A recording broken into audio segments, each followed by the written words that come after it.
Sengketa kepemilikan 4 pulau antara Provinsi Aceh dan Sumatera Utara terus bergulir. Lantas di mana sebetulnya titik temu untuk bisa menyudahi polemik yang sudah berlangsung 17 tahun ini? Untuk membahasnya sudah bergabung bersama kami Bupati Tapanuli Tengah, ada Masinton Pasaribu, dan juga pakar hukum Universitas Syiah Kuala, Jafar Hussein.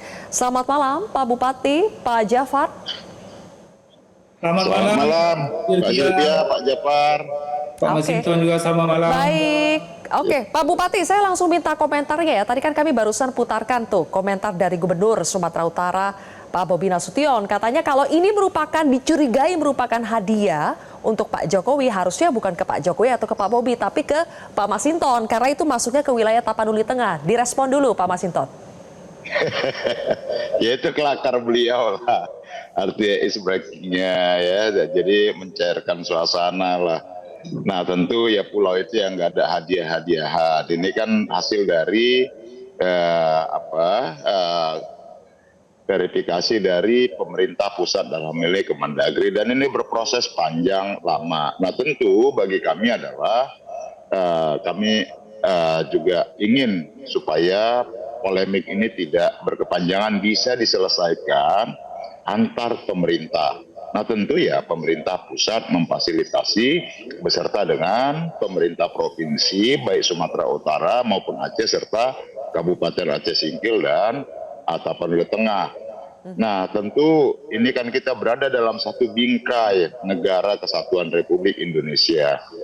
Nah kita ingin semua diselesaikan dalam aspek satu rasa kebangsaan yang sama ya. Jadi kita nggak ingin persoalan apakah nanti pemerintah pusat mengambil jalan dari mulai proses musyawarah, diambil titik temu ya, kemudian mengembalikan contohnya letak pulau tadi ke Aceh Singkil, nah, tentu kami harus berterima dengan keputusan pemerintah. Begitupun dengan hasil-hasil musyawarah nantinya. Nah, karena apa? Suasana kebatinan masyarakat di Tapanuli Tengah itu merasakan satu hubungan kultural tuh, baik Tapanuli Tengah dengan saudara-saudara masyarakat di Aceh Singkil. Nah, karena saling berbatasan langsung, dan kemudian di pulau tersebut antar nelayan baik itu Tapanuli Tengah maupun Aceh Singkil sering singgah di keempat pulau tersebut. Baik. Nah kemudian ya saling berinteraksi seperti itu. Nah jadi sesungguhnya bagi kami persoalan ini memang harus diselesaikan dalam satu kebangsaan yang sama dan dalam satu rasa republik yang sama seperti itu. Baik. Ikatan kebangsaan, sampai di situ dulu, ikatan Pak Bupati. Kenegaraan, maka menurut saya kita bisa selesaikan sama-sama lah seperti itu. Ya, pernyataan Pak Bupati yang untuk menyelesaikan bersama-sama juga memang sebelumnya sudah disampaikan ya oleh Gubernur Sumatera Utara. Coba kita simak sebetulnya dari dua gubernur ini menyatakan apa soal keputusan Mendagri yang terbaru ini untuk 4 pulau ini masuk ke wilayah Sumatera Utara. Coba kita lihat respons dari masing-masing gubernur seperti apa. Kalau dari Gubernur Aceh, Pak Muzakir Manaf ini mengatakan masih kekeh sepertinya bahwa 4 pulau itu kewenangan Aceh. Punya buktinya, punya datanya, informasinya semua lengkap. Sementara kalau kita simak dari pernyataan Gubernur Sumatera Utara, Bobi Nasution sepertinya lebih ingin kolaboratif. Makanya yang ditawarkan adalah kalaupun nanti atau sekarang 4 pulau itu dimiliki oleh Sumatera Utara, saya mengajak Aceh untuk mengelolanya bersama-sama. Pertanyaan saya ke Pak Jafar, apakah bisa sebuah atau 4 pulau yang saat ini sedang diperdebatkan kepemilikannya siapa, solusi akhirnya itu adalah dikelola secara bersama-sama, kolaboratif. Apakah bisa Pak Jafar seperti itu? Baik, terima kasih Mbak Zilvia. Terkait pertanyaan tadi atau usulan, saya pikir sebagai sebuah usulan itu juga bagus, barangkali sebuah alternatif solusi. Tetapi menurut hemat saya, kita bagaimanapun itu harus berpegang pada peraturan perundang-undangan, khususnya itu Permendagri 141 tahun 2017 tentang penegasan batas daerah. Itu salah satu pegangannya. Selain berbagai peraturan perundang-undangan lainnya. Tentu dalam menentukan apakah nanti dikelola bersama atau tidak, maka yang pertama sekali harus diputuskan dulu adalah statusnya. Kalau statusnya sudah jelas bagaimana pengelolaan, dan selama ini juga banyak daerah-daerah yang berbatasan itu melakukan kegiatan bersama, pengelolaan bersama terhadap wilayah-wilayah yang berbatasan. Oleh karena itu, kalau menurut saya sebaiknya Menteri Dalam Negeri segera menetapkan status keempat pulau tersebut. Setelah itu baru dibicarakan kemungkinan kerjasama atau pengelolaan bersama. Oke, kalau kita lihat pada 25 April tahun 2025 ini, pemirsa, sebetulnya boleh dimunculkan ya, 4 pulau yang menjadi polemik. Kementerian Dalam Negeri itu sudah menetapkan bahwa ada 4 pulau yang sebelumnya masuk ke wilayah Provinsi Aceh. Boleh ditampilkan petanya teman-teman, ada 4 pulau yang sekarang, yaitu Pulau Mangkir Gadang, Pulau Mangkir Ketek, Pulau Lipan, dan juga Pulau Panjang itu dialihkan ke dalam wilayah Kabupaten Tapanuli Tengah. Ini wilayahnya Pak Bupati ini, Provinsi Sumatera Utara. Nah, polemik status kewilayahan 4 pulau ini sebetulnya sudah jauh dimulai sejak tahun 2008, jadi sudah 17 tahun lalu, tetapi tidak kunjung menemui titik terang atau kesepakatan sampai sekarang. Dari Kemendagri mengatakan dasar keputusan mereka menetapkan 4 pulau ini masuk ke wilayah Sumatera Utara adalah jarak geografisnya. Kalau dilihat, lokasinya itu dinilai lebih dekat ke Sumatera Utara. Jadi batas wilayah darat itulah yang menjadi patokan pengambilan keputusan karena wilayah laut antara Aceh dan Sumatera Utara belum ditentukan hingga saat ini. Namun ya tadi keputusan dari Kemendagri belum bisa diterima oleh pemerintah Provinsi Aceh. Saya kembali ke Pak Jafar. Pak Jafar, apakah sebetulnya untuk menentukan pulau ini masuk ke wilayah atau provinsi mana, rujukan atau patokan utamanya itu adalah batas wilayah daratkah? Baik, keputusan Mendagri merupakan suatu administrasi pemerintahan. Kalau kita berbicara tentang administrasi pemerintahan itu ada 3 aspek minimal yang harus kita perhatikan. Yang pertama kewenangan, yang kedua prosedur, yang ketiga substansi. Dari segi kewenangan, memang Mendagri berwenang untuk menetapkan status pulau, menetapkan batas daerah, bahkan untuk batas daerah-daerah itu dituangkan dalam Permendagri.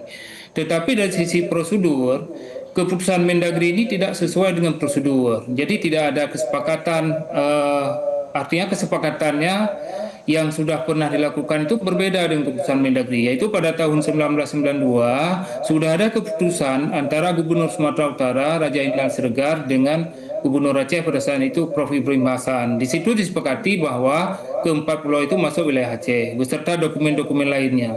Seharusnya yang pertama Mendagri itu kalau memang tidak sepakat dengan kesepakatan itu, kesepakatan 1992, maka mengadakan rapat, dialog untuk melahirkan kesepakatan yang baru. Ini yang tidak dilakukan secara optimal. Yang kedua, kalau memang tidak ada kesepakatan yang baru, maka kesepakatan yang lama itu yang berlaku. Bahkan sebuah kesepakatan, sebuah persetujuan itu, kalau kita lihat dari aspek hukum perdata itu, ya fakta unsur panda, perjanjian itu merupakan undang-undang bagi para pihak. Kita kaitkan dengan Permendagri 141 tahun 2017 juga demikian. Aspek yang pertama yang menentukan batas suatu wilayah apakah di darat atau di laut adalah kesepakatan kedua daerah yang berbatasan. Oleh karena itu menurut saya kesepakatan tahun 1992 antara dua kepala daerah yang berbatasan itu merupakan pegangan utama sebelum ada kesepakatan yang baru.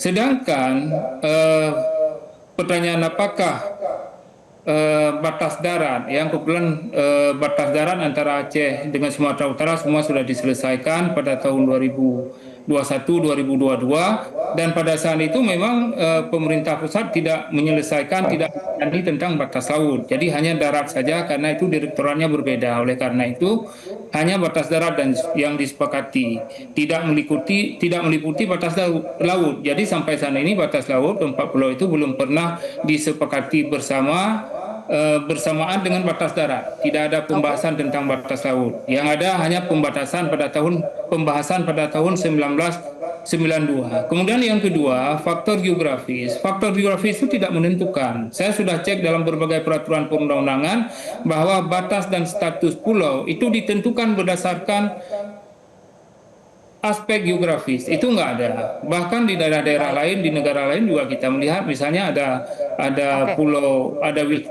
ada wilayah milik Timor Leste di NTT misalnya. Kalau kita lihat secara geografis itu sangat jauh, dikelilingi oleh Provinsi Nusa Tenggara Timur, tapi itu tetap wilayah dari Timur Leste. Begitu Oke, juga Pak di Jafar. beberapa provinsi yang lain, misalnya antara provinsi Sulawesi Tenggara dengan Sulawesi Selatan, juga ada pulau di situ, ada daerah di situ yang sangat dekat dengan Sulawesi Tenggara, tetapi masuk ke Sulawesi Selatan. Jadi faktor Oke, baik. geografis itu bukan faktor utama yang menentukan status pulau.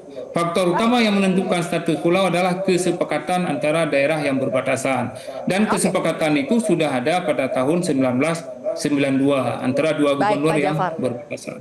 Oke, sudah kami tangkap 2 poin itu. Bang Masinton, jadi kalau menurut Pak Jafar harusnya merujuk pada kesepakatan kepala daerah di tahun 92, kemudian batas geografis itu tidak menjadi patokan wilayah ini masuk ke provinsi yang mana. Kalau begitu, Bang Masinton, sampai sekarang kita bisa mendengar masih ada perdebatan, terutama dari sisi hukumnya.